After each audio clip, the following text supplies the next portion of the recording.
آیت 138 سے تفسیر وجاوزنا ببنی اسرائیل البحر، جب ہم نے بنی اسرائیل کو سمندر کے پار اتار دیا تو ان کا گزر ایک ایسی قوم پر ہوا جو ودن بریکٹ اس قدر احمق تھی کہ بریکٹ کلوز اپنے کچھ بتوں کی پرستش میں لگی ہوئی تھی۔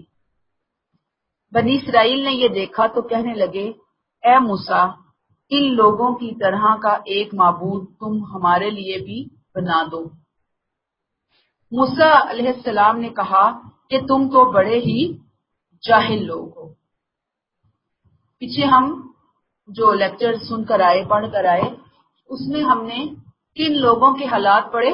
فرعونیوں کے، یعنی بنی اسرائیل کے داستان کا وہ حصہ، موسیٰ علیہ السلام کی دعوت و تبلیغ کا وہ حصہ جو فرعون اور اس کے سرداروں سے متعلق تھا۔ اب یہاں سے بنی اسرائیل کی تاریخ کا وہ سیکنڈ پارٹ شروع ہو رہا ہے کہ جو اللہ تعالیٰ نے حضرت موسیٰ علیہ السلام کو بھیجا، یعنی کہ ایک تو فرعون کی طرف اور دوسرا بنی اسرائیل کی طرف آئے تھے۔ اب یہ پیغام لے کر آئے تھے اللہ کا کہ اگر یہ قوم مان لے گی تو دنیا میں ہی کامیابیاں، سرفرازیاں ان کے قدم چومیں گی، اور اگر یہ نہیں مانیں گے تو اللہ کے قانون کے مطابق دنیا میں ہی ان کو سخت سزا دی جائے گی، گویا قیامت صغریٰ دنیا میں ہی قائم کر دی جائے گی۔ کبریٰ تو بعد میں ہوگی نا، صغریٰ دنیا میں ہی قائم کر دی جائے گی۔ اللہ کا جو قانون پیچھے ہم بارہا اتمام حجت کا پڑھ کر آئے۔ اب ظاہری بات ہے کہ یہ جو حصہ ہم پڑھ رہے ہیں یہ کون سا حصہ ہے؟ جب کہ غرق وہ ہو گئے، یہ دریا پار کر کے اپنی آنکھوں سے اتنا بڑا معجزہ دے کر یہ لوگ وہاں سے نکل آئے۔ کہاں سے نکل آئے تھے؟ مصر سے نکل کر آئے تھے۔ یہ جو حصہ ہم پڑھ رہے ہیں آپ دیکھیں گے کہ اس میں قدم قدم پر اللہ تعالیٰ نے بنی اسرائیل کی بہت زیادہ مدد کی، پہلے بھی کرتے آئے ہیں۔ جیسے ہی موسیٰ علیہ السلام تشریف لائے اور بار بار معجزات دکھا کر، حسی معجزات، عقلی معجزات، روحانی معجزات دکھا کر انہوں نے قوم کو سمجھایا، ان کو مصیبتوں سے نکالنے کی کوشش کرتے رہے، یہ ہمیشہ ہی کٹ حجتیاں کرتے رہے۔ اب یہاں سے آ کر تو بہت نمایاں ہو جائے گا یہ والا پارٹ کہ کس طرح سے ان کی مدد ہوئی، اور پھر جواب میں انہوں نے کس طرح سے ناشکرا پان اختیار کیا اور پھر انہوں نے ٹھوکر کھائی۔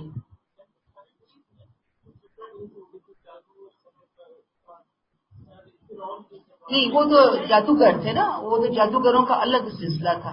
یہ تو بنی اسرائیل تھے، بنی اسرائیل جو حضرت موسیٰ علیہ السلام کی مین قوم تھی نا، بنی اسرائیل کے خود بھی وہ فرد تھے نا، تو یہ تو بڑے کئی سو سالوں سے ان کی غلام بنی ہوئی تھی، فرعونیوں کی غلام بنی ہوئی تھی۔ اس کی وجوہات تھی بہت ساری، ان کی نافرمانیاں، سرکشیاں، اصل بات یہ تھی۔ اب یہ گئے ہیں آگے، بنی اسرائیل کو سمندر کے پار اتارا تو ان کا گزر ایک ایسی قوم پر ہوا، فَأَتَوْا عَلَىٰ قَوْمٍ، کہتے ہیں کہ یہ کوئی بت پرست قوم تھی۔ جب بنی اسرائیل سمندر یا دریا پار کر کے وہاں سے نکلے ہیں تو آگے انہیں بت پرست قوم سے سابقہ پیش آیا، بتوں کی پوجا کرتی تھی۔ اس زمانے میں عام چلن تھا یہ، ودن بریکٹ جو اس قدر احمق تھی کہ بریکٹ کلوز اپنے کچھ بتوں کی پرستش میں لگی ہوئی تھی، یعنی اللہ کو چھوڑ کر، رحمان اور رحیم کو چھوڑ کر اپنے ہی ہاتھوں سے بنائے ہوئے بتوں کے سامنے جھک رہی تھی، چمٹے ہوئے تھے، بندگی کر رہے تھے۔ یہ جو لفظ ہے نا، یہ عاکفون، تو یہ عاکفون کسی چیز پہ جم جانا، خود کو اس سے وابستہ کر لینا۔ تو اس قوم نے کس چیز سے خود کو وابستہ کر لیا تھا؟ بت پرستی سے۔ اب کیا ہوا؟ قالوا یا موسیٰ اجعل لنا الہا، کہنے لگے اے موسیٰ، کون کہنے لگے؟ بنی اسرائیل۔ وہ قوم تو تھی ہی احمق، ادھر اس اہل کتاب قوم کی حالت دیکھیں جو توحید کے بے شمار رنگ پچھلے کچھ سالوں سے حضرت موسیٰ علیہ السلام کی آمد سے کھلی آنکھوں سے یہ دیکھ کر آئے تھے، ہر چیز دیکھ کر آئے تھے، وہ ان سے بھی زیادہ احمق نکلے۔ ذہنی پستی کی حالت کیا ہے، موسیٰ سے کیا مطالبہ کر رہے ہیں، اس قوم کو دیکھ کر، ان کی عبادت کو دیکھ کر، اجعل لنا الہا کما لہم آلہہ، ان لوگوں کی طرح کا ایک معبود تم ہمارے لیے بھی بنا دو۔ اصل بات کہ مصر میں رہنے کی وجہ سے توحید کے لیسن یہ مکمل طور پر بھول چکے تھے، اور مصریوں کے ساتھ مل کر یہ لوگ بھی مختلف معبودوں کی، ان کے معبودوں کی، ان کی طرح کے معبودوں کی یا ان کے معبودوں کی پوجا کرنا شروع ہو چکے تھے۔ حالانکہ ان کا تو لیسن ابراہیم علیہ السلام، اسحاق علیہ السلام، یعقوب علیہ السلام سے توحید کا چل رہا تھا، سبق میں نے ان کا سارے بلا دیے تھے۔ اب جیسے ہی وہاں سے ان کو لے کر آئے ہیں موسیٰ علیہ السلام، توحید کے لیسن ان کو دوبارہ سے ایک طرح سے ریمائنڈر دیا کہ بھئی نہیں، اللہ ایک ہے، اس کی شان ہے، یہ وہ نکل کر آئے ہیں، آتے ساتھ ہی بت قدا دیکھا تو پیشانیاں تڑپنا شروع ہو گئیں کہ کب سجدہ کریں، کب سجدہ کریں، کب جھکیں۔ اب یہ دیکھ کر موسیٰ علیہ السلام نے کیا کہا اپنی قوم کو، قَالَ إِنَّكُمْ قَوْمٌ تَجْهَلُونَ، اتنے افسوس کی بات ہے، تم تو بڑے ہی جاہل لوگ ہو، اتنے جذباتی ہو، اتنے بے عقل ہو، سارے معجزات دیکھ کر سب کچھ تم بلا بیٹھے۔ بات پھر وہی آتی ہے جیسے میں نے آپ کو کل کے لیکچر میں بھی کہا تھا کہ یہ بنی اسرائیل اصل میں بگڑے ہوئے مسلمان تھے اپنے دور کے۔ موسیٰ علیہ السلام ان کی جو ہائی لائٹ کیا لفظ ان کی جہالت کی طرف، قوم تجہلون، اتنے جاہل ہو تم۔ سبق کیا ہے؟ آج پاکستانیوں کو دیکھ لیں، ہندوستان کے مسلمانوں کو دیکھ لیں، شرک کی کوئی قسم ایسی ہو جو ہم نے چھوڑی ہو۔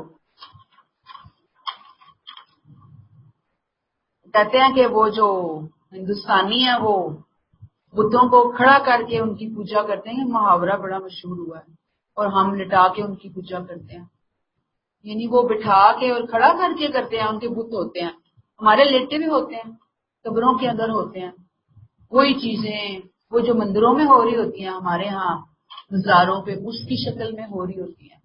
دین میں تو ہمیں کہیں یہ چیز پورا قرآن آپ پڑھ لیں، کہیں اجازت نہیں ملتی کسی قسم کے چھوٹے سے چھوٹے، بڑے سے بڑے شرک کی، اور یہ تو شرک کی ظاہر شکلیں ہیں نا جو میں نے آپ کو بتائی، اندر کی قسمیں کتنی ہیں، کہاں کہاں کون کون انوالو ہوتا ہے، اللہ تعالیٰ اس کی حفاظت فرمائے۔ لیکن یہاں بنی اسرائیل کی خامی آئی کہ ظاہر میں وہ اتنے بے چین ہو گئے شرک کی طرف بھاگنے کے لیے، عقل نہیں آئی تھی ان کو۔ آج 139 اِنَّ هَٰؤُلَاءِ مُتَبَّرٌ مَّا هُمْ فِيهِ، کہ جس کام میں لگے ہوئے ہیں وہ برباد ہونے والا ہے، اور جو کچھ یہ کر رہے ہیں وہ سراسر باطل ہے۔ کیا کر رہے ہیں یہ لوگ؟ پیچھے ہم پڑھ گئے سورہ بقرہ میں کہ اللہ نے ان کو چنا تھا نا، انی فضلتکم علی العالمین، پورے جہان کی اس وقت کے جتنے لوگ ہیں ان کی ہدایت کے لیے اللہ نے ان کو چنا تھا، ان کو یہ فضیلت عطا کی تھی۔ پوری دنیا میں سے باقی لوگوں کو چھوڑ کر اللہ نے بنی اسرائیل کو چنا تھا جہان والوں کے لیے۔ کس کام کے لیے؟ کہ ہدایت دیں گے یہ باقی لوگوں کو، خود بھی ہدایت پر ہوں گے۔ لیکن آپ دیکھیے کہ جو کچھ انہوں نے توحید کے راستے پر شرک کی پگڈنڈیاں کھول کر، راستے کھول کر انہوں نے کیا، اللہ کہتے ہیں یہ سب کچھ برباد ہو جانے والا ہے، یہ سب کچھ عقارت ہو جانے والا ہے۔ اللہ تعالیٰ کو چھوڑ کر تم دوسرے معبودوں کی تلاش میں چل نکلے، یہ کام جو تم کر رہے ہو یہ باطل ہے، یہ تباہی کا راستہ کھولنے والا ہے جو تم کر رہے ہو۔ کس چیز کو چھوڑ کر؟ ہدایت کو چھوڑ کر۔ آیت 140 قَالَ أَغَيْرَ اللَّهِ أَبْغِيكُمْ، اس نے کہا کیا میں تمہارے لیے اللہ کے سوا کوئی اور معبود تلاش کروں؟ حالانکہ وہی ہے جس نے تم کو دنیا والوں پر فضیلت بخشی. یعنی اللہ کا احسان کہ ہم کون تھے، کہاں سے اللہ نے ہمیں اٹھایا، کیسے اللہ نے ہمیں چنا. اب میں اللہ کو چھوڑوں، یعنی اس محسن کو چھوڑوں اور چھوڑ کر میں کچھ اور معبود جو ہے وہ ڈھونڈنے لگ جاؤں، حالانکہ وہی ہے جس نے تم کو دنیا والوں پر فضیلت بخشی. اب آپ سوچ لیجئے نا کہ یہ کون تھے، کمپیریزن کیجئے فرعونیوں کا اور بنی اسرائیل کا. ان کے مقابلے میں ان کا کیا سٹیٹس تھا؟ کون لوگ تھے یہ؟ غلام، بدترین غلامی کے اندر دبے ہوئے لوگ، معاشی، سیاسی، سماجی، اخلاقی، ذہنی ہر اعتبار سے مکمل طور پر پست لوگ. پست ہو چکے تھے نا. صدیوں کی غلامی اثر ڈالتی ہے بندے کے اوپر. جی، فرعون کے زیر اثر رہنے کی وجہ سے، فرعون اور فرعونیوں کے زیر اثر رہنے کی وجہ سے، حالانکہ وہ تعداد میں بہت تھوڑے تھے، یہ بہت زیادہ تھے، لیکن ایک وہ پیدا جو ہو گیا تھا، غلامی والا سٹائل پیدا ہو گیا تھا. اور ان کے مقابلے میں جو فرعونی تھے وہ ہر طرح کے دنیاوی علوم اور فنون سے آراستہ تھے، مالا مال تھے. بہت ہنر تھا ان کے اندر، بہت صلاحیتیں تھیں ان کے اندر. لیکن آپ دیکھیے اللہ نے ان طاقتوروں کو چھوڑ کر، ان صاحب اختیار اور اقتدار لوگوں کو چھوڑ کر اللہ نے ان بے بسوں، کمزوروں اور غلاموں کو چن لیا. انی وہو فضلکم علی العالمین، اس نے چنا تھا نا، کمزور لوگوں کو چن لیا تھا. سوچیں کہ ایک طرف کون سی قوم تھی عروج پر ترقی کے اعتبار سے، اور ایک طرف مکمل طور پر پست قوم تھی ہر لحاظ سے. اللہ جب کسی کو چننا چاہتے ہیں تو اللہ پھر دنیا کے سٹیج کے اوپر ظاہری چیزوں کو نہیں دیکھتے. اللہ کے چننے کے اپنے پیمانے ہوتے ہیں. اب چونکہ بنی اسرائیل کو اٹھایا ہی اس کام کے لیے گیا تھا کہ انہوں نے دنیا کی قیادت کرنی تھی، دنیا کو دین کا راستہ دکھانا تھا، یہ ان کی ذمہ داریوں میں تھی. اب چونکہ وہ وقت کے ساتھ ساتھ پس گئے، اللہ نے دوبارہ سے ارینجمنٹ کیا موسیٰ علیہ السلام کے ذریعے کہ ان کو اٹھا کھڑا کیا.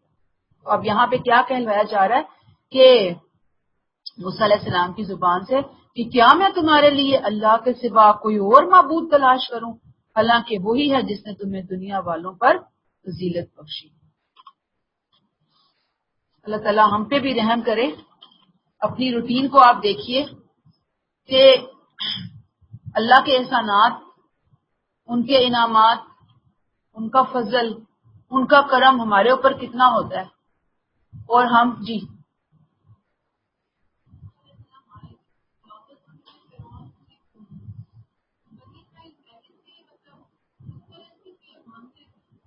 دیکھیں، توحید دو ایجنڈے تھے ان کو موسیٰ علیہ السلام کے، ایک فرعون اور اس کی قوم، پلس بنی اسرائیل کو پالش کرنا، جو کہ غلامی کی وجہ سے مکمل طور پر اپنے دین احکامات کو بھلا بیٹھے تھے. ٹھیک، اب وہ تو نکل گئے بیچ میں سے نا. اب فوکس کیا کر لیا انہوں نے؟ بنی اسرائیل کو کر لیا. اب ان کی پڑھے نا اسٹریٹجی حضرت موسیٰ علیہ السلام کی. انہوں نے بہت سارے گھر مقرر کیے جب یہ وہاں پہ رہتے تھے فرعونیوں کے ساتھ. اس وقت بھی یہ مسلسل ان کو تعلیم دے رہے تھے. مثلا سپوز 20 گھروں میں سے ایک گھر وہاں پہ ان کی تعلیم ہوتی ہے، پھر ہر 20 گھروں میں سے ایک گھر. میں ایک مثال دے رہی ہوں، میں ایگزیکٹ فگر نہیں مجھے یاد، 20 گھر تھے یا 30 گھر تھے. بہرحال انہوں نے چھوٹے چھوٹے جو ہے نا وہ پلیٹ فارم بنائے تھے ان کی تعلیم و تربیت کے لیے. لیکن چونکہ یہ صدیوں سے ان کے ساتھ رہ رہے تھے نا، تو ان کے ساتھ رہنے کی وجہ سے ان کا مزاج مکمل طور پر ان غلاموں والا، غلاموں کا تو ہوتا ہی ہے، لیکن شرک کے معاملے میں یہ ان کی پیروی کر رہے تھے. ٹھیک ہے، تو اب وہ کہہ رہے ہیں کہ بھئی کیا کر رہے ہو تم. تو میں آپ سے یہاں پہ یہ کہنا چاہ رہی تھی کہ ایک طرف ہم پر اللہ کے احسانات دیکھیں، اور دوسری طرف پھر ہم اللہ کو چھوڑ کر جو لوگوں کی طرف دوڑ رہے ہوتے ہیں، بھاگ رہے ہوتے ہیں. شرک میں انوالو ہو رہے ہوتے ہیں، لوگوں سے توقعات رکھ رہے ہوتے ہیں، لوگوں پر بھروسہ کر رہے ہوتے ہیں، تو کتنے زیادہ ہمارے بھی معاملات خراب ہیں، بالکل بنی اسرائیل کی کاپی۔ اللہ کو چھوڑ کر اللہ کو چھوڑ کر اللہ کو چھوڑ کر کیا آپ ان پہ ایسے بھروسہ کر لیں کہ آپ جو کرنا ہے اس نہیں کرنا؟ باقی تو ہم دنیا میں ایک دوسرے کے ساتھ وہی وسیلے رشتوں میں بندھے ہوئے ہیں نا، ضروریات ہماری ایک دوسرے سے وابستہ ہیں، ہم ضرورت مند ہیں ایک دوسرے کے۔ اللہ نے بنایا ہی کائنات کا سسٹم، اگر ایسا نہ ہوتا تو کسی کو کسی کی کوئی پرواہ نہ ہوتی، ہم رشتوں میں جڑ نہ سکتے، اللہ کا بنایا ہوا سسٹم ہے۔ لیکن اللہ کو نکال کر اللہ کو بالکل چھوڑ دینا اور پھر لوگوں پہ بھروسہ کر لینا، یہ غلط ہے۔ آیت 141 وَإِذْ أَنْجَيْنَاكُمْ مِنْ آلِ فِرْعَوْنَ، یاد کرو اب موسیٰ علیہ السلام یہاں پر وَهُوَ فَضَّلَكُمْ عَلَى الْعَالَمِينَ کے بعد مزید اللہ کے انعامات اور احسانات گنوا رہے ہیں اپنی قوم پر، کہ وہ قوم جو کہ شرک کے لیے بےتاب ہو کر دوڑ پڑ رہی ہے، دستے توڑا توڑا کے بھاگ رہی ہوتی ہے نا، جیسے ایسے وہ قوم کر رہی تھی۔ کہتے ہیں وہ یاد کرو وہ وقت جب اللہ نے آل فرعون سے تمہیں نجات دی، جو تمہیں سخت عذاب میں ڈالے ہوئے تھے، تمہارے بیٹوں کو بے دردی سے قتل کرتے، تمہاری عورتوں کو زندہ رکھتے، اس میں تمہارے لیے تمہارے رب کی طرف سے بہت بڑی آزمائش تھی۔ یقتلون ابناکم، یقتلون کا لفظ بتا رہا ہے کہ بڑی بے دردی کے ساتھ قتل کرتے تھے، عام قتل نہیں تھا یہ۔ اس میں محبت کا جو والدین کی محبت کا جذبہ ہوتا ہے وہ ابھارا جا رہا ہے، اور یستحیون نساءکم، اس میں غیرت جو ہے وہ ابھاری جا رہی کہ تمہاری عورتوں کو وہ زندہ چھوڑتے تھے، کس کام کے لیے چھوڑتے تھے تمہیں نہیں پتا، کیا کام لیتے تھے، کیا خدمت لیتے تھے۔ گویا اللہ نے اپنی بات موسیٰ علیہ السلام کی زبان سے جاری کروا دی۔ آگے آیت پڑھیں گے 147 تک، ہم دیکھتے ہیں اللہ تعالیٰ نے یہی اہتمام کا ذکر کروایا حضرت موسیٰ علیہ السلام کی زبان مبارک سے۔ اللہ کا کلام ہے لیکن موسیٰ کی زبان سے وہ جاری ہوا اس وقت، کہ اللہ تعالیٰ نے بنی اسرائیل کے لیے اپنی ہدایت دینے کا کیا کیا انتظام کیا تھا، کیسے کیسے ان کو نکالا تھا، کیسے کیسے اللہ نے احسانات کیے تھے۔ اور ادھر حالت کیا ہے کہ انہوں نے سارے اہتمام کی قدر کیا کی کہ ابھی نکلے ہی ہیں تو پہلے ہی شرک کے منبع کے اوپر ڈگمگا گئے ہیں، سیکنڈ آگے گئے ہیں، موسیٰ علیہ السلام چھوڑ کر طور پر گئے ہیں، پیچھے سے بچڑا بنا کر انہوں نے اس کی پوجا کرنا شروع کر دی ہے۔ اور پھر ہارون علیہ السلام نے جو سمجھانے کی کوشش کی تو ان کی جان پہ بن گئی، اور جو باقی جو چند لوگ مسلمان تھے ان کے معاملات جو ہے گڑبڑ ہو گئے۔ اب ساری تفصیل سے یہ دکھانا اللہ تعالیٰ یہ دکھا رہے ہیں کہ اتنے عظیم معجزات دیکھنے کے باوجود اس عظیم قوم کی حالت، اخلاقی حالت دیکھیں کیا تھی۔ اس کے باوجود دیکھیں اللہ نواز رہے ہیں، اس کے باوجود اللہ عطا کر رہے ہیں، اللہ نے چھینا نہیں وہ سٹیٹس، دیے گئے مہلت پہ مہلت دیے گئے۔ آیت 142۔ اب یہ ساری کہانی دوبارہ کیوں آ گئی سورہ بقرہ والی؟ کہ ان کو یاد دہانی کروائی جا رہی ہے، کیسے ہو گئی تم شرک کی طرف جا رہے ہو بھاگ کر، اللہ کو چھوڑ کر اس اللہ کو یاد کرو، کیسے فرعون سے تمہیں نجات دی، کتنی بڑی آزمائش تھی تمہارے رب۔ اب آگے دیکھیے، فواعدنا موسیٰ 30 لیلہ، بنی اسرائیل وہاں سے آگے بڑھے تو بریکٹ کلوز، ہم نے موسیٰ سے 30 راتوں کا وعدہ ٹھہرایا اور پھر مزید 10 راتوں کا اضافہ کر دیا، تو اس کے نتیجے میں اس کے رب کی ٹھہرائی ہوئی مدت 40 راتوں میں پوری ہو گئی۔ اس وعدے کے لیے جاتے ہوئے موسیٰ نے اپنے بھائی ہارون سے کہا، میری قوم میں میری جانشینی کرو اور لوگوں کی اصلاح کرتے رہو اور مفسدوں کے طریقے کی پیروی نہ کرو۔ مفسد کون ہے؟ بگاڑ پیدا کرنے والے۔ یہ وہی وعدہ جو حضرت موسیٰ علیہ السلام سے اللہ نے کیا تھا جب دریا پار کیا، تو اللہ تعالیٰ نے کہا تھا اب میں نے اپنی پراپر شریعت دینی ہے۔ پہلے تو آپ یوں سمجھ لیں کہ زبانی کلامی سلسلہ چل رہا تھا نا تعلیم و تربیت کا، اللہ نے اب اپنی پراپر شریعت دینے کے لیے حضرت موسیٰ علیہ السلام کو جو وعدہ کیا تھا اس کا یہاں پہ ذکر آ گیا کہ یہ 30 دن تھی پہلے مدت، پھر بعد میں 40 دن کر دی، اور جو 40 دن کا ٹائم پیریڈ ہے یہیں سے ہی لوگوں نے نکالا، اور بالکل صحیح ہے یہ بات کہ جو ذہنی اور قلبی تیاری انسان کو چاہیے ہوتی ہے، کوئی بھی عادت کو چینج کرنا ہوتا ہے کوئی نئی چیز اپنے مزاج کا حصہ بنانی ہوتی ہے، 40 دن کی جو کا ٹائم پیریڈ ہے یہ بہت اہم ہوتا ہے. تو یہی کیلکولیشن ہے یہاں پر. اب یہ جو تیاری تھی موسیٰ علیہ السلام نے کرنی تھی، جا کر وہاں پر اللہ کے پاس ٹھہرنا تھا، اللہ تعالیٰ کے پاس مین کہ وہ پہاڑ پر ٹھہرنا تھا، اللہ کے کا قرب ان کو ملنا تھا. کتاب الہی کا حامل بننے کے لیے کچھ تیاری کی ضرورت تھی، کچھ ٹریننگ کی ضرورت تھی. لہذا ذاتی تربیت کے لیے حضرت موسیٰ علیہ السلام کی اور شریعت دینے کے لیے، کتاب دینے کے لیے اللہ تعالیٰ نے موسیٰ علیہ السلام کو کوہ طور پر بلایا. 2 کام میں نے بتایا، ذاتی تربیت، شریعت. اب جب اللہ نے بلایا کہ بھی فلاں دن آ جانا، اب موسیٰ علیہ السلام اتنا خوش ہوئے کہ وہ اس خوشی کی وجہ سے کچھ ٹائم پہلے چلے گئے. یہ آتا ہے نا، کچھ ٹائم پہلے چلے گئے. جب وہاں پہنچے ہیں، پہلے اللہ نے 30 دن کے لیے بلایا تھا، پھر اللہ تعالیٰ نے کہا کہ اچھا یہ جلدی جو کی ہے نا تم نے، اب یہ بھی جلدی کیوں تھی؟ محبت میں تھی نا. اللہ تعالیٰ نے بھی کہا چلو 10 دن پھر تم اور ٹھہرو گے، اب یہ تمہاری سزا ہے. گرفت سمجھے کہ ایک طرح سے کی، گرفت بھی کتنی مزے کی ہے کہ 10 دن اور بڑھا دی اللہ نے اپنے قرب کے. اب کیا ہوتا ہے کہ جب وہ وہاں پہ گئے ہیں تو ظاہری بات ہے، ہاں اس میں ایک بات جو بہت امپورٹنٹ ہے وہ یہی ہوتا ہے کہ انبیاء جو ہوتے ہیں وہ کبھی بھی خواہشات سے مغلوب ہو کر غلطی نہیں کرتے. ان کا جو بھی قدم ہوتا ہے نا حدود سے جو متجاوز ہوتا ہے وہ رضا الہی کی کو چاہنے کے لیے وہ یہ کر بیٹھتے ہیں. تو یہاں پہ بھی بالکل وہی معاملہ تھا، لیکن اللہ تعالیٰ نے ان کو روک دیا کیونکہ ان کا ایک ایک عمل جو ہے وہ میزان کے مطابق ہونا، میرٹ پر ہونا بہت ضروری ہے. موسیٰ سے 30 راتوں کا وعدہ ٹھہرایا، پھر 10 اس میں اور بڑھا دی، 40 راتیں پوری ہو گئیں. وقال موسیٰ لأخیہ ہارون، اب موسیٰ علیہ السلام جا رہے ہیں، جانے سے پہلے اپنے بھائی ہارون سے کیا کہہ رہے ہیں؟ قوم کی نگرانی کا انتظام کر کے جا رہے ہیں. قوم کو بے یار و مددگار نہیں چھوڑ کر جا رہے، بغیر لیڈر کے نہیں چھوڑ کر جا رہے. باقاعدہ ارینجمنٹ کیا اور اللہ نے اس کو ہائی لائٹ کیا. کیا کہتے ہیں؟ ہارون اخلفنی فی قومی، میری قوم میں اے ہارون میری جانشینی کرنا، وہ اصلی لوگوں کی اصلاح کرتے رہنا، ولا تتبع سبیل المفسدین، اور بگاڑ پیدا کرنے والوں کے طریقے کی مخالفت کرنا، ان کے ساتھ نہ ہو جانا، ان کی پیروی نہ کرنا. گویا یہ بات کیوں اللہ نے یہاں پہ کلیئر کی؟ اس لیے کہ موسیٰ علیہ السلام کے جانے کے بعد قوم نے جو گوسالہ پرستی اختیار کی تھی، اس سارے اہتمام کے بعد کی تھی، جان بوجھ کر کی تھی. اس میں موسیٰ علیہ السلام تو خیر چلے گئے تھے، ہارون علیہ السلام کا بھی کوئی قصور نہیں تھا. اللہ نے ان کو بھی یہاں پہ صاف نکال دیا اس معاملے کے اندر.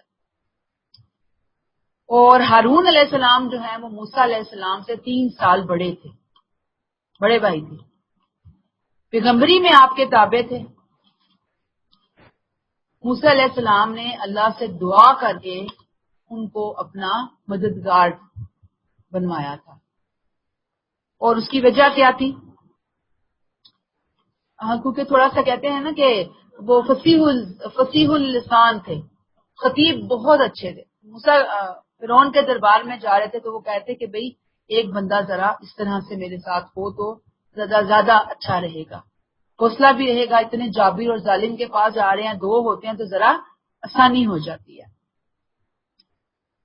اب آپ دیکھیے کہ ہدایت کیا کی کہ میں تمہیں اپنا خلیفہ بنا کے جا رہا ہوں، میرے پیچھے سے قوم کوئی بھی بدعت، کوئی بھی بگاڑ، کوئی بھی خرابی پیدا کرے تو تم نے اس کی اصلاح کرنی ہے، ان کو یہ کرنے نہیں دینا. ٹھیک ہے، اصلاح کر دینا، ان کے پیچھے نہیں چلنا. لگتا ہے کہ جیسے موسیٰ علیہ السلام قوم کے فسادیوں سے واقف تھے، اسی لیے یہاں پہ اسپیشلی یہ احکامات دے کر جا رہے ہیں. اچھا، پھر آپ دیکھیے کہ اس میں ایک اور نقطہ آتا ہے کہ موسیٰ علیہ السلام کو تنہائی میں کیوں بلایا گیا، تنہائی کے لیے کیوں بلایا گیا کوہ طور کے اوپر. یہ بالکل ایسا ہے جیسے نبی کریم صلی اللہ علیہ وسلم غار حرا میں جایا کرتے تھے قرآن پاک ملنے سے پہلے. اللہ نے ذہن میں ڈال دیا تھا اور وہ بہت ٹائم جو ہے وہ غار حرا میں جا کر تنہا اللہ تعالیٰ کی عبادت کیا کرتے تھے. اصل میں یہ یکسوئی چاہیے ہوتی ہے نا، عبادت میں یکسوئی. جب عبادت میں یکسوئی ہوتی ہے تو وہ جو یکسوئی ہے ہمارے زندگی کے باقی معاملات میں بھی نظر آنا شروع ہو جاتی ہے کہ آپ افراتفری سے اپنے آپ کو بچا کر یکسوئی کے ساتھ فوکس ہو کر آپ عبادت کر رہے ہیں. آج آپ دیکھ لیجئے کہ ہمارے جو دنیاوی تعلیم کے ادارے ہیں، ہم نے اس میں باقاعدہ ٹائم ٹیبل بنایا ہوتا ہے، اتنا پیریڈ ہے، اتنا ہے، یہ پڑھنا ہے. ایک ایسے پن ڈراپ سائلنس ہوتا ہے وہاں پہ، آپ نے دیکھا ہوگا ٹائم ٹیبل ہوتا ہے. لیکن بہت افسوس کی بات ہے کہ دین کا پڑھنے پڑھانے کے معاملات میں نہ ہمارے پاس کوئی یکسوئی ہوتی ہے، نہ ٹائم ٹیبل ہوتا ہے، نہ کہیں ہم کسی بھی ادارے کو جوائن کر لیں وہاں پہ ہماری جو صورتحال ہوتی ہے آپ سامنے ہی ہے، ساری کی ساری صورتحال وہی بات ہوتی ہے کہ جب کیا کہا ہو رہی ہے، بالکل جب دل چاہا پڑھ لیا، نہ چاہا نہ کیا. بتانا بھی نہیں گوارا کرتے اکثر لوگ، کبھی ہم نہیں آ رہے یا چھٹی کرنا چاہ رہے ہیں، کوئی مجبوری ہے، کوئی پریشانی ہے. اگلا بندہ جو بیٹھا ہوا آپ کے لیے وہ پریشان ہوتا رہے اپنی اس کی بلا سے، ہمیں کیا فرق پڑتا ہے. بات تو ہے نا کہ ہمارے رویے اسکول میں نہیں ہم کہتے ایسے کرتے. بچوں کے اسکول کے لیے ہم باقاعدہ اپلیکیشن دیتے ہیں، ہمیں پتا ہے کہ اپلیکیشن نہیں دیں گے تو ٹھیک ٹھاک فائن بھی ہوگا اور ایکسپلینیشن بھی کال ہوگی، اور ممکن ہے بچے کو اس طرح کی 2-4 حرکتوں کے بعد فارغ ہی کر دیں اگلے. لیکن دین کے معاملے میں ہمارے ہاں یکسوئی جو ہے وہ نہیں ہے. یاد رکھیے کہ جس طرح دنیا کا کام ہماری توجہ یکسوئی مانگتا ہے، ایسے ہی دین کا کام بھی بہت یکسوئی مانگتا ہے. اسی لیے آپ دیکھیں انبیاء کرام کی زندگیوں کو کہ 40 دن کے لیے 40 دن کو ان کو بلایا، آپ صلی اللہ علیہ وسلم غار حرا میں جاتے رہے. پھر اعتکاف کا مقصد بھی یہی ہے کہ وہ جو ایک انسان پوری دنیا میں بالکل الجھا ہوا ہوتا ہے نا، اس کو تھوڑی دیر نکال کے انسان تھوڑی دیر کے لیے اپنے رب کے ساتھ تھوڑی کنسنٹریشن جو ہے اپنی بہتر بنا لے، اپنے آپ کو بہتر بنا لے، یکسوئی حاصل کر سکے. آیت نمبر 143 وَلَمَّا جَاءَ مُوسَىٰ لِمِيقَاتِنَا، جب موسیٰ ہمارے ٹھہرائے ہوئے وقت پر پہنچ گیا اور اس کے رب نے اس سے کلام کیا تو اس نے درخواست کی، اے میرے رب مجھے موقع دے کہ میں تجھے دیکھ لوں. اللہ نے فرمایا تم مجھے ہرگز دیکھ نہیں سکو گے، البتہ اس پہاڑ کی طرف دیکھو، اگر یہ اپنی جگہ پر قائم رہ جائے تو آگے تم بھی مجھے دیکھ سکو گے. چنانچہ جب اس کے رب نے پہاڑ کے ایک حصے پر اپنی تجلی کی تو اس کو ریزہ ریزہ کر دیا اور موسیٰ بے ہوش ہو کر گر پڑا. پھر جب ہوش آیا تو بولے، پاک ہے تیری ذات، میں تیرے حضور توبہ کرتا ہوں اور گواہی دیتا ہوں اور سب سے پہلے ماننے والوں میں میں ہوں. اب کلام سے مشرف ہونے کے بعد جب گئے ہیں اللہ سے ہم کلام ہوئے ہیں تو اگلا شوق پیدا ہو گیا. انسان ہے نا کہ اللہ تعالیٰ میں آپ کو دیکھنا بھی چاہتا ہوں، اللہ تعالیٰ مجھے دکھا دیں خود کو، دیدار ہو جائے تو کیا ہی بات ہے. فطری ایک بات ہے، اللہ تعالیٰ نے اس میں ملامت نہیں کی. اللہ تعالیٰ نے کہا اچھا ٹھیک ہے، اگر تم کیا کرو، قال ربی ارینی انظر الیک قال لن ترانی، اللہ نے کہا تم دیکھ نہیں سکو گے. کیوں نہیں دیکھ سکو گے؟ کیونکہ انسان کی یہ جو آنکھیں ہیں اور اس کی جو صلاحیتیں ہیں وہ بنی ہی نہیں اس کام کے لیے کہ وہ دنیا میں اللہ کے جلووں کو، اللہ کو دیکھ سکے. یہ ہے ہی نہیں، ہماری سینسز میں ہمارے اندر اتنی صلاحیت ہی نہیں ہے. تو اب آپ دیکھ لیجئے کہ اللہ تعالیٰ نے کیا کہا کہ وَلَكِنْ انظُرْ إِلَى الْجَبَلِ، ہاں البتہ اس پہاڑ کی طرف دیکھو، اگر وہ اپنی جگہ پر ٹکا رہ جائے تو پھر تم مجھے بھی دیکھ سکو. پہاڑ کیا چیز اور موسیٰ علیہ السلام کیا چیز، اتنا ٹھوس اور اتنا مضبوط. انسان کی جو آنکھ اور کان ہے وہ اس سے زیادہ کی فریکوینسی برداشت نہیں کر سکتے. فَلَمَّا تَجَلَّى رَبُّهُ لِلْجَبَلِ، چنانچہ جب رب نے اپنی تجلی ڈالی ہے تو پہاڑ جو ہے ریزہ ریزہ ہو گیا اور موسیٰ بے ہوش ہو کر گر گئے. سوچے نا پیغمبر کے بس کی بات نہیں کہ پہاڑ پہ وہ روشنی پڑی ہے، ہلکا سا ایک اکسی پہاڑ نہیں سہ پایا اور ختم ہو گیا۔ موسیٰ علیہ السلام جو کہ اتنے طاقتور تھے، اگر آپ کو یاد ہو کہ ایک مکہ مارا تھا نا، تو وہ جو تھا کپی جو کا بندہ جو اس کا جو ہے نا وہ پار ہو گیا تھا، مارا اس مقصد سے نہیں تھا۔ آپ دیکھیں کہ کس طریقے سے بے ہوش ہو کر گر پڑے۔ سوچئے کہ اللہ تعالیٰ آنکھوں سے دیکھنے اور ہاتھوں سے چھونے کی چیز نہیں ہے، بس عقل سے سمجھنے کی اور دل میں اتارنے کی چیز ہے۔ ہاں دیدار ہوگا انشاءاللہ تعالیٰ، اور دیدار کب ہوگا؟ وہ انشاءاللہ آخرت میں جا کر 14ویں کے چاند کی طرح ہوگا وہ دیدار، اور وہ بھی مخصوص جنتیوں کو ہوگا، ساروں کو نہیں ہوگا۔ یہ بھی میں آپ کو بتاؤں، خاص قسم کے جنتیوں کے لیے وہ دیدار عام ہوگا۔ اب آپ دیکھ لیجئے، کہا جاتا ہے کہ پہاڑ کے مخصوص حصے پر تجلی ڈالی تھی اور موسیٰ علیہ السلام بے ہوش ہو گئے تھے۔ اب جب وہ اٹھے ہیں تو کیا کہنے لگے اپنی جسارت پر؟ سبحانک تبت الیک وانا اول المؤمنین، کہنے لگے پاک ہے تیری ذات ہے اللہ، میں تیرے حضور توبہ کرتا ہوں اور گواہی دیتا ہوں کہ اللہ تعالیٰ میں ہی سب سے پہلے ماننے والا ہوں۔ میں اس بات کو مان گیا کہ تیری ذات مشاہدے سے بالا تر ہے، نہیں دیکھ سکتا، لیکن میں مان گیا۔ تو رات میں آتا ہے کہ وہ جو ہے نا موسیٰ علیہ السلام اللہ تعالیٰ کو بار بار دیکھنے کا مطالبہ کر رہے تھے، تو اللہ تعالیٰ نے ان کی یہ بیماری جو تھی محسوس پرستی کی، نعوذ باللہ ان کو کوئی بیماری ہو گئی تھی، تو اللہ تعالیٰ نے اپنی تجلی ڈال کر ان کو ان کی یہ بیماری جو ہے وہ دور کی۔ اس طرح سے کچھ تو رات کے اندر آتا ہے۔ اب آپ دیکھیے کہ قرآن بھی تو ایک نور ہے، اللہ کا نور، اللہ کی روشنی، حصی روشنی نہیں ہے، لیکن یہ روشنی ایسی ہے کہ جو ہمارے دلوں کو، ہمارے دماغوں کو روشن کرتی ہے۔ اللہ نے اپنی روشنی ہمارے پاس قرآن کی شکل میں بھیج دی ہے کہ اپنے دل اور دماغ کو اس سے روشن کیجیے۔ بٹ ہم اس طرح کی چیزوں کی طرف ذرا کم ہی دھیان دیتے ہیں اور ادھر ادھر کی چیزوں پہ زیادہ ٹائم ویسٹ کر رہے ہوتے ہیں۔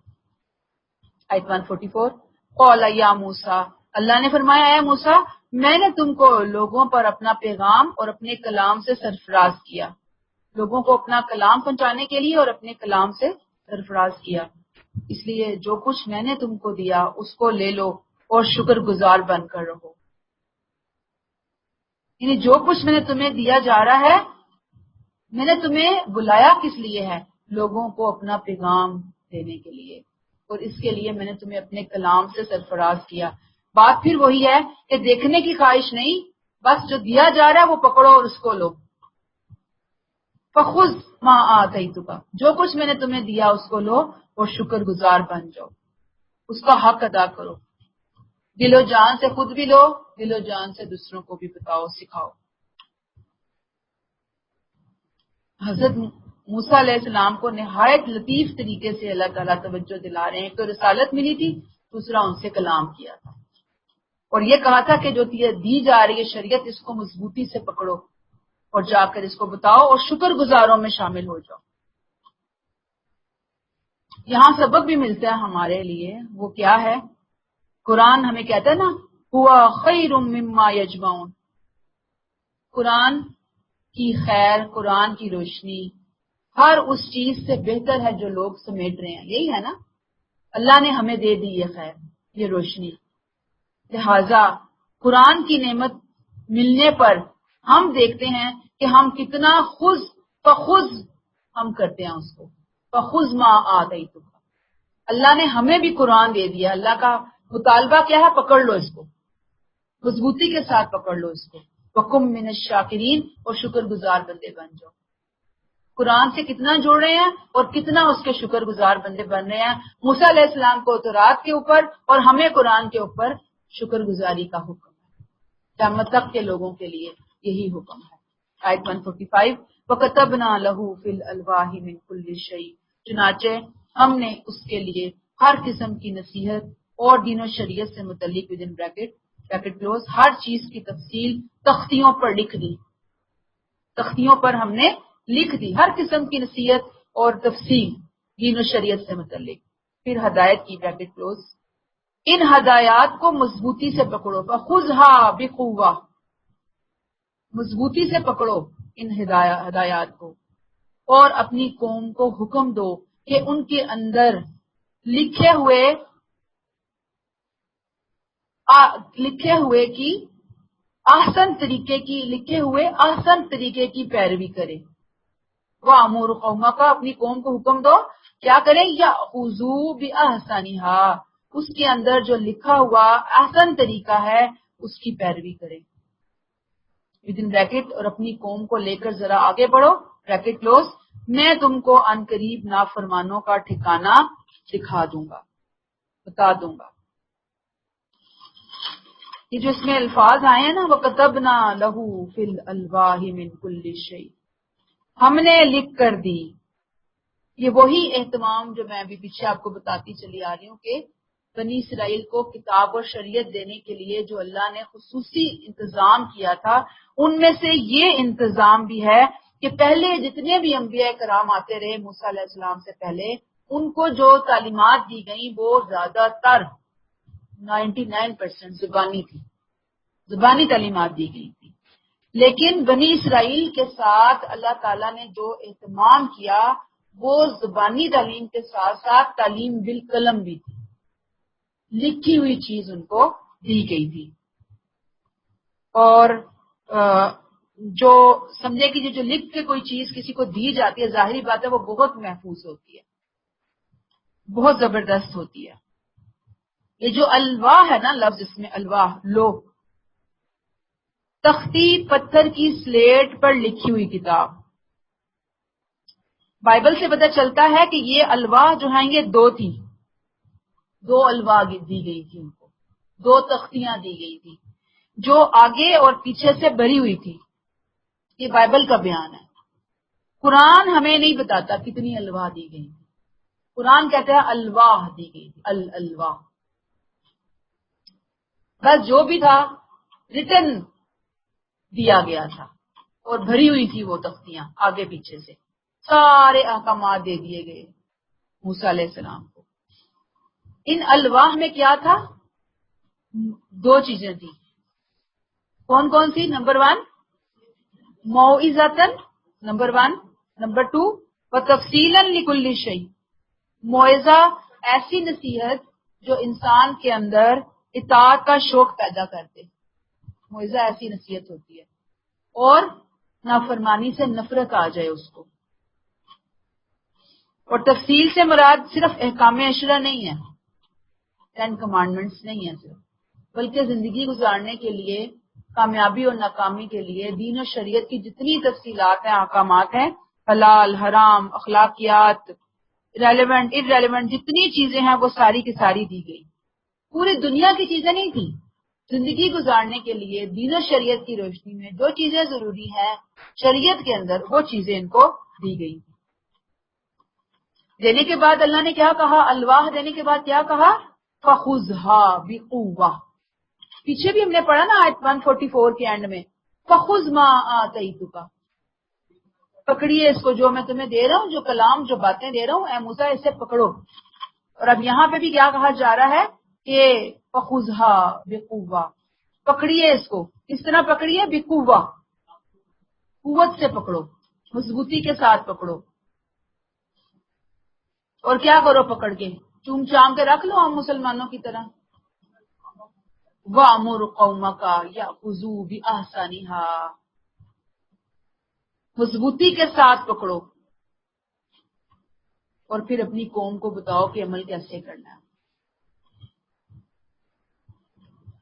یہ جو اس میں لفظ آیا ہے نا فخذھا بقوہ، یہ آتا ہے پورے جوش اور جذبے کے ساتھ پکڑو، چستی کے ساتھ پکڑو، سستی اور ڈھیل مٹ کے ساتھ نہ پکڑو.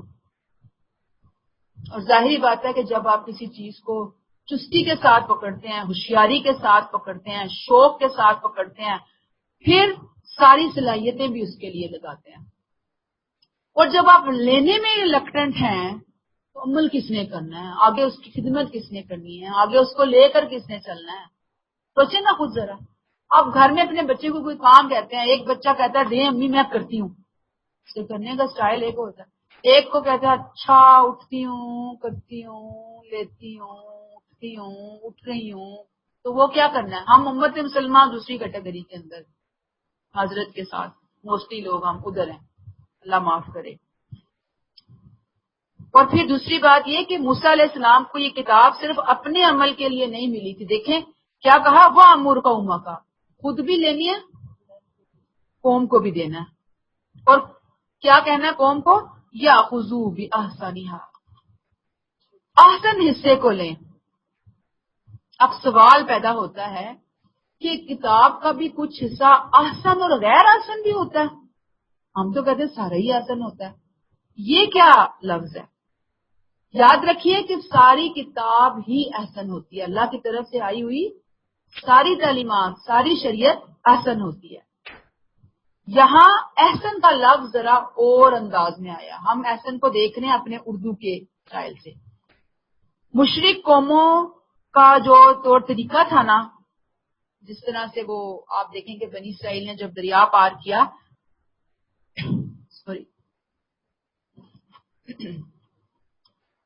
دریا پار کیا تھا, تو آپ دیکھیں کہ وہ جو مشرک قومیں تھیں وہ کیا کر رہی تھی, شرک کر رہی تھی نا, اس وقت بت پرستی کر رہی تھی. اور جب وہ بت پرستی انہوں نے دیکھی بنی اسرائیل نے, تو انہوں نے اس سے متاثر ہو کر موسیٰ علیہ السلام سے غلط مطالبہ کیا کہ ہمیں بھی ایک ایسا ہی الہ دے دو, ہم بھی ایسی ہی بت پرستی کرنا چاہتے ہیں. تو اللہ تعالیٰ یہاں پہ کیا کہنا چاہ رہے ہیں کہ بنی اسرائیل سے کہو کہ بت پرست قوموں کی خرافات پہ نہ ڈلیں, نہ ریجیں, اس طرف نہ جائیں, بلکہ اس پاکیزہ خوبصورت لائف سٹائل کو اختیار کریں کہ جو ان الواح کے اندر دیا گیا ہے. یا خذو باحسنھا, ان کے اندر لکھے ہوئے احسن طریقوں کی پیروی کریں.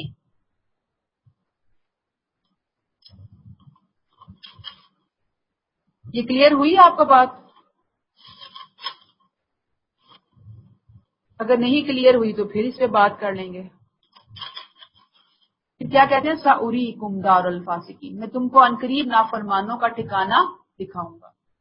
یہ آگے کے مراحل کی طرف اشارہ ہے نا, کہ ان تعلیمات کو مضبوطی سے پکڑنا تمہارے اور تمہاری قوم کے لیے بہت ضروری ہے, کیونکہ آگے تمہیں کفار اور فساق کے علاقوں سے گزرنا ہے, ان سے سابقہ پیش آنا ہے. اور یہ جو علاقے ہیں, یہ جو کفر و فساد ہے, ظاہری بات ہے یہ تمہارے لیے بہت بڑے مسائل پیدا کر سکتا ہے. لہذا یہ جو احکامات تمہیں دیے جا رہے ہیں, ان کو تھام کر رکھنا. جب تم تھام کر رکھو گے تم ہی غالب اور فتح مند رہو گے. بصورت دیگر تمہاری قوم ہر قدم پر فتنہ میں مبتلا ہو جائے گی. یہ کہا جا رہا ہوں. سبق کیا ہے اس میں؟ کہ قرآن کو بھی مضبوطی سے پکڑنا ہے نا, اور باقی نظریات اور فلسفوں, عقیدوں, رسم و رواج, خیالات کو چھوڑ کر قرآن کے اندر لکھے ہوئے احسن طریقے کی پیروی کرنی ہے. میں نے آپ کو بتایا کہ ہر چیز, ہر کتاب اللہ کی طرف سے آئی ہوئی احسن ہی ہوتی ہے, پوری کی پوری. کوئی ایک چھوٹی سی چیز بھی غیر احسن نہیں ہوتی. کتابوں کے مقابلے میں دوسری چیزوں کو اللہ تعالیٰ نے لا کر بتایا کہ ان چیزوں میں انوالو ہونے کی بجائے کتاب کے اندر لکھے ہوئے احسن کی پیروی کرنی ہے. کلیئر؟ اللہ توفیق عطا فرمائے. ہم بھی پکڑیں کتاب کو جیسے کہ اس کو پکڑنے کا حق ہے, شکر گزاری بھی لازم ہے, اور پھر یہ خذو باحسنھا, ان کو اپنی زندگیوں کے اندر لے کر آنا بھی ضروری ہے.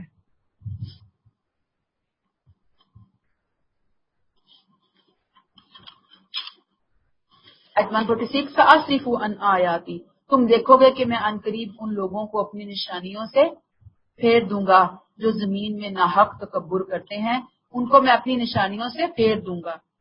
اور ایسے لوگ ہیں کہ اگر ہر قسم کی نشانی دیکھ لیں تب بھی ان پر ایمان نہ لائیں گے، اگر ہدایت کی راہ دیکھیں تو اسے اختیار نہ کریں گے، اور اگر گمراہی کا راستہ دیکھیں تو اس پر چل پڑیں گے، اس لیے کہ انہوں نے اس سے پہلے ہماری نشانیوں کو جھٹلا دیا اور ان سے بے پرواہ بنے رہے۔ آیت 147 بھی لے لیجئے، والذین کذبوا بآیاتنا، یہ اس لیے کہ انہوں نے اس سے پہلے ہماری نشانیوں کو جھٹلایا اور ان سے بے پرواہ بنے رہے، ان کے اعمال ضائع ہو گئے، اب کیا بدلے میں اس کے سوا کچھ پائیں گے جو یہ کرتے رہے ہیں۔ برسر موقع اللہ نے ایک تنبیہ کر دی کہ کون لوگ ان تعلیمات سے، جو کہا نا اللہ نے آسن کی پیروی کرو، کون فائدہ اٹھائے گا اور کون نقصان اٹھائے گا۔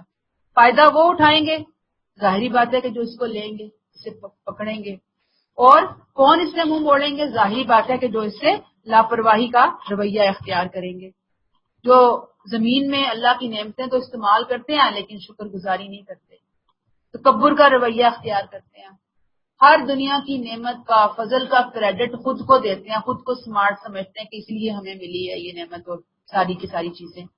ظاہری بات ہے کہ اللہ تعالیٰ ایسے لوگوں کو، ایسے مردوں کو ہدایت اور روشنی عطا نہیں فرماتے، اور جو لوگ ایسے لوگ ہیں جن کو ہدایت کی دعوت دی جائے تو اسے قبول نہیں کرتے، اور اگر انہیں گمراہی کی طرف بلایا جائے تو بھاگم بھاگ گمراہی کی طرف جانا شروع ہو جاتے ہیں۔ وجہ یہی ہے کہ اللہ کی نشانیوں سے بے پرواہ ہو کر زندگی گزارتے ہیں، بڑے سے بڑی دلیل ان کو دے لو، بڑے سے بڑی روشنی ان کو دکھا لو، یہ اس کو سمجھنے والے نہیں ہیں۔ یہ لوگ ہیں جو اللہ کی آیات اور آخرت کی ملاقات کے منکر ہیں، اور آخرت میں ان کے عمل سارے کے سارے ضائع ہو گئے۔ ظاہری بات ہے کہ اللہ کے ہاں وہی عمل قابل قدر ہے جو اللہ کی رضا اور آخرت کو سامنے رکھ کر انجام دیا جائے، لیکن جن لوگوں نے جھٹلایا ہماری آیات کو، آخرت کی ملاقات کو، ان کے اعمال ضائع ہو گئے، اور اس کے علاوہ وہ کچھ اور نہیں پائیں گے۔ یہاں سے پتہ چلتا ہے کہ گویا بنی اسرائیل کو پہلے دن ہی اس بارے میں متنبع کر دیا گیا تھا کہ فائدہ کس کو ہوگا، جو ان چیزوں کو لیں گے، شکر کریں گے، عمل کریں گے، اللہ کے ساتھ اخلاص کا مظاہرہ کریں گے، آخرت کو مانیں گے، راہ ہدایت نظر آ جانے کے بعد اس کے ساتھ ساتھ چلیں گے، اور جو نہیں چلیں گے ان کے لیے پھر سارے اعمال ان کے ضائع ہو گئے۔ اور ہم دیکھتے ہیں تاریخ کے اندر کہ انہوں نے اللہ کی اس تنبیہ کو بارہا جھٹلایا۔ بس یہاں پہ روک لیتے ہیں۔ سبحانک اللہم و بحمدک، نشہد ان لا الہ الا انت، نستغفرک و نتوب الیک۔ السلام علیکم و رحمۃ اللہ وبرکاتہ۔